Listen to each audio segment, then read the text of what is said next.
Hello and welcome to your channel AWS Cloud Bytes. I'm your host Bhavesh Kumar. If you like these videos, please like, share, subscribe and click the notification bell icon for future updates. Your comments are welcome for making these videos interactive. Today we're going to talk about building AWS VPC Flow Logs for monitoring purpose. Under this lab, we are going to create a CloudWatch Log Group and VPC Flow Log to CloudWatch. In this activity, we are doing three things: creating a VPC Flow Log to S3, creating a CloudWatch Log Group, and creating a VPC Flow Log to CloudWatch. The next one is create a CloudWatch filter and alert. Under this activity, we're going to create a CloudWatch Log Metric, create an alarm. Next activity will have use CloudWatch Insights, analyzing VPC Flow Log data in Athena. We'll perform following activities: creating an Athena table, creating partitions, and querying the Athena table. We have logged into a AWS console. Let's go to VPC and select VPC. I'll go to Flow Log, which is a tab under VPC, and then click on Create Flow Logs. I can give a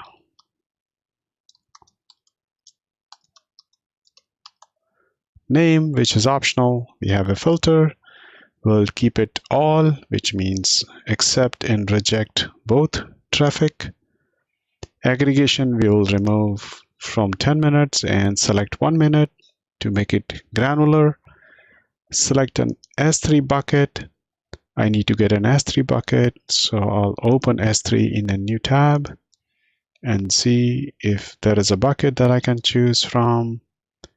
There is already a VPC Flow Log bucket that was created earlier. I can click on that and copy the ARN of the bucket.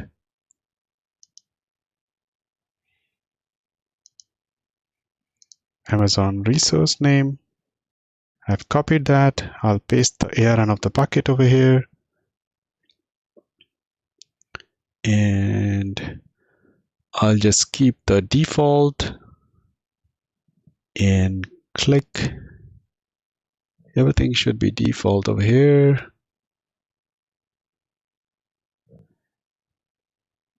And click on Create Flow Logs. You will see there is a flow log created, and the destination is an S3. It's an S3 type destination, and you have a S3 destination, the bucket name that we provided. Aggregation is 1 minute. Status is active. Now we're going to go to the CloudWatch Log Group. So let me search for CloudWatch.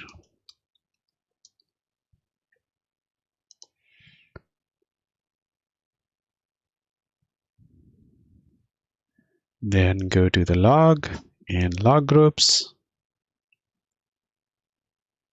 Now create a log group. You can give any name. I'll just give VPC Flow Logs. And retention, you can do 1 day, 3 months, 3 days. I'll just keep it 3 days. And it's good to add some tags, but I'll just create it over here as this is for a demo. So you can see there is a VPC Flow Log with 3-day retention. Next, we're going to create a VPC Flow Log. We'll go back to the VPC Flow Logs that we created with VPC, and again create a flow log in this. We'll have VPC test flow log, and this is going to CloudWatch. Again, except at this time we're gonna give a destination as a CloudWatch, the group that we created, VPC Flow Logs. Note we haven't changed it to a S3 bucket. This is going to CloudWatch. And we're keeping rest of the stuff as default, no tags added, apart from the name, which was automatically picked. Oh, there is an IAM role that was required. So there was a role that was created, deliver VPC Flow Log, and we'll create this flow log. So you can see there are two flow logs. The first one was created with a S3 as a destination. You have S3 as a destination type, and the destination is an S3 bucket. The second one has a CloudWatch log, where you have a VPC flow log as a destination, and both of them are active. I'm going to generate some traffic, and for that, I'll open an EC2 that was provisioned earlier. There's one instance that is running here. I'll go to the web server, and I'm gonna connect to the web server, connecting to the EC2 instance.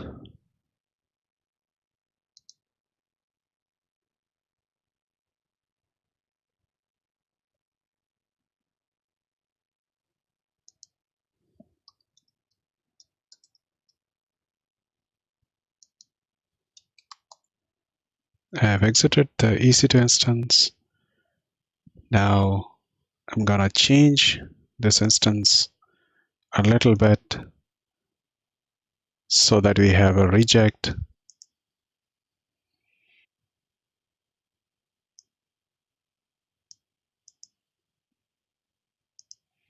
I'll search for an HTTP only and save that.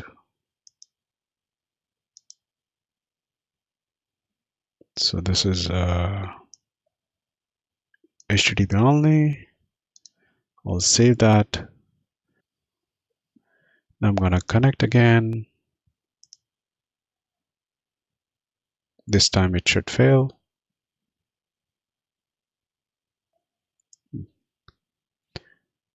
Very well. Now I'm gonna go back and change the security group again and remove the HTTP only, and I'll allow HTTP and SSH. I'll try to connect again.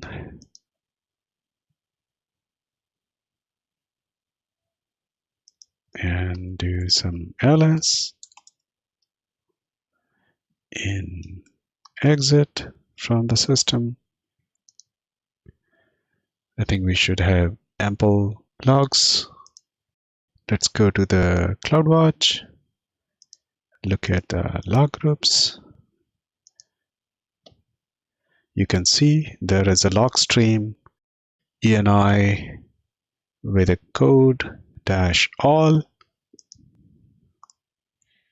You can see there are rejects and accepts. Now we're going to create a metric filter. So in the VPC Flow Log, this log group that we created, VPC Flow Log Group, you go to the metric filter. You have seen the log stream. Go to the metric filter, create a metric filter, and then you can specify a pattern. I am specifying a pattern saying give me everything that was a reject for protocol 6 and destination port 22. Let me test it out on the ENI. You can see there is a test data showing reject, and it is showing in formatted window. I can create this. Let me give it a name. Destination port 22 rejects. Then you have metrics name, VPC Flow Logs, and metric can be SSH rejects. Metric value, it is just 1. Valid metric values are 1 to 99.9. just telling how many times this filter matches. You show that. Then these are optional, and you can click on next. So you have this filter pattern. Destination port is 22, protocol 6, and for action as reject, we have given a name. We'll create a metric filter. Now you have a metric filter. Let's create an alarm based on a metric filter. You select the metric filter, click on create alarm. It opens a new page. This is SSH reject. Period, you can choose 1 minute. And whenever it is greater than threshold, you can just say 1, and you can go next. Over here, I'm going to create a new topic. This is going to create an SNS topic, and we can give any name. I'll just keep the default. Email can be anything. I'll say abc@del.com, and just click create topic and click on the next. So you can give it as a name as SSH rejects. And if you want to give a description, you can give that. You can see now you have a preview page where you have metrics saying whenever it is every 1 minute, they will check if there is more than 1 rejects. It will send notification, raise an alarm using this topic, and you can subscribe to the topic. Let's create an alarm. Currently, it is showing insufficient data. We'll go back to EC2 again. And if you remember, we connected to EC2. We logged into EC2. We are able to establish connection because we performed the change where we added a security group.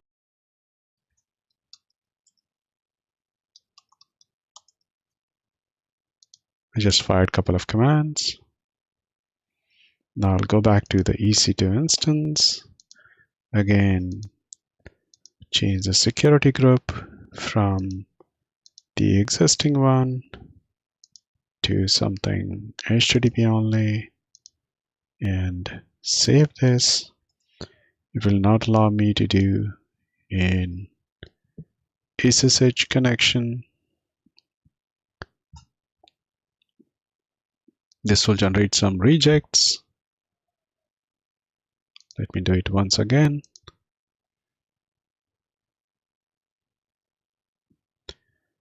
Okay, now I'm gonna go back to the instance, change the security group, remove, and add a new security group. I should be able to connect now.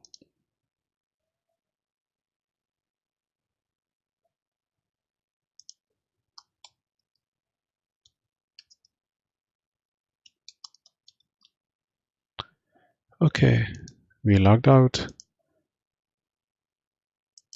Now we're going to run some insights on the data that we have generated.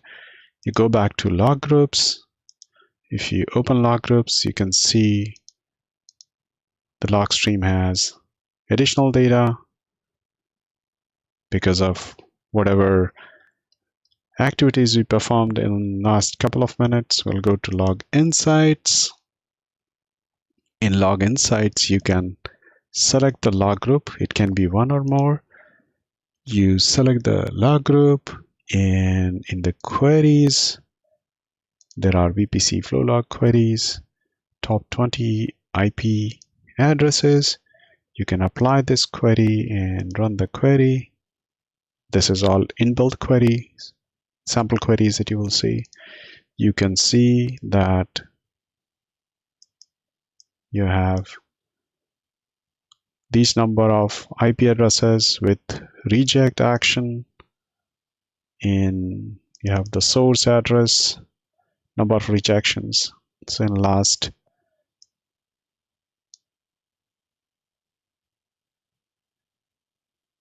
15 minutes or so, you can see so many data points generated by VPC Flow Log, which is just querying rejects right now. We're not even looking at the accepts. Now we're going to look at AWS Athena. Athena is another tool which can be used to analyze these logs using the S3 as data source. So if you look at S3, which is over here, we have this bucket. And if you open this bucket, you will see an AWS Flow Log folder in VPC Flow Log for US East 2020 to 11/18th. Today's VPC Flow Logs, and they are zipped files, log files over here from VPC Flow Logs. So in order to look at this, we'll use Athena. Search for Athena over here. Explore the query editor. This is the first time that we are using Athena. That's why that UI was there. Let's look at the under settings. I'll click on manage. The location of this data is S3. So we'll choose S3, and I don't think we have to provide any other info until it is a different data source altogether. So we have this query location coming from S3. Now, once you have S3 ARN in place, let me copy a standard query. I'll go to the editor now and paste this query. Now location is, so I'll go to the S3 in another tab.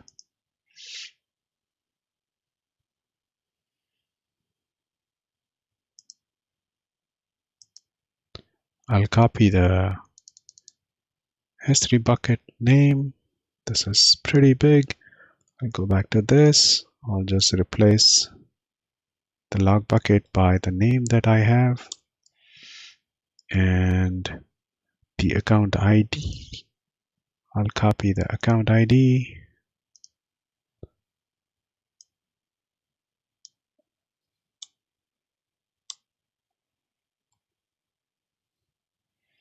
VPC Flow Logs, which was automatically created. Then US East 1, 2022. Okay, this looks good. Let me try to run.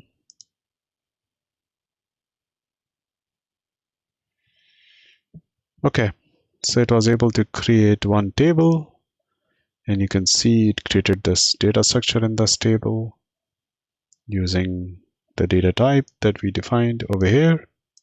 Now I'm gonna alter this table to partition the table by dates.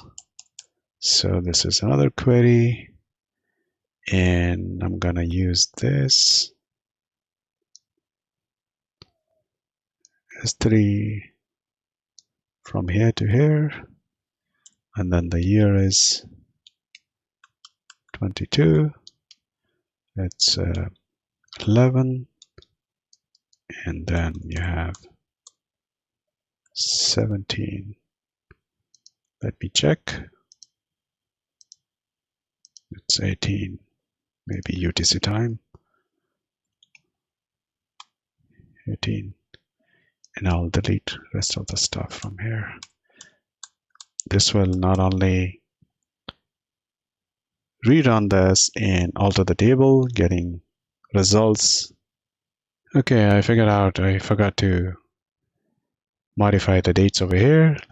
I think I need to look at the settings, and I think I should be good. Let me see if I have everything. Looks good. to me over here. So it executed successfully. There was an issue with the S3 URI. I went to S3 bucket and just copied using this button. I was constructing a wrong URI somewhere. I wasn't able to figure it out, but I just copied it from here and replaced that as a location over here, and it was able to successfully create a partition in my table. So you can see this is the table. Now, once you have this data available and partitioned, you can actually go and query your S3 bucket using Athena. I'm gonna copy a query and open a new query editor, and we'll look for reject, which will show some results. And this is how you can look at it. You can see there is a date, there is a day, which is day of week. Then you have interface ID, which is ENIs, source IP, destination, and reject, the protocol 6. And you can look at all the flow logs that you have in that S3 bucket. It took 1.3 seconds and it scanned this much KB data. Primarily, you are charged based on the data that has been scanned by these queries. So it is another good option to look at your data or drill down on various aspects of your data. So this is the end of the overall lab. This is the end of the episode. Thank you for watching. If you liked the video, please like, share, subscribe, and press the notification bell icon for future updates. This is your host Bhavesh Kumar signing off. Thank you.